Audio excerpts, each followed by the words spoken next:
कळवण गोपाळखडी मार्गे कनाशी सापुतारा गुजरात राज्यात जाण्यासाठी प्रमुख रस्ता असून गेल्या 2 ते 3 वर्षांपासून रस्त्यात खड्ड्यात रस्ते अशी रस्त्याची दुर्मिळ अवस्था झाली आहे आणि अरुंद रस्ता असल्यामुळे वेळोवेळी अपघात घडत असतात. गोपाळखडी येथे काँक्रिटीकरण करण्याचं काम सुरू केले जात होते. त्यात 1 ते 2 महिने झाले काम रखडले.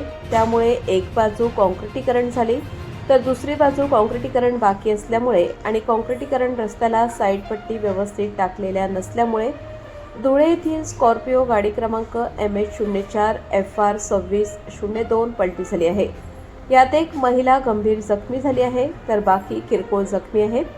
याच रस्त्याने कळवण तालुक्याचे आमदार नितीन भाऊ पवार हे त्यांच्या मूळ गावावरून कळवण शहरात येण्यासाठी हा मुख्य रस्ता आहे.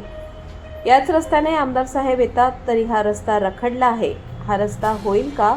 लवकर खड्डे भरले जातील का? लवकर असा नागरिकांना प्रश्न पडला आहे. प्रबंधभूमी महाराष्ट्र न्यूजसाठी युवराज वाघ, कळवण.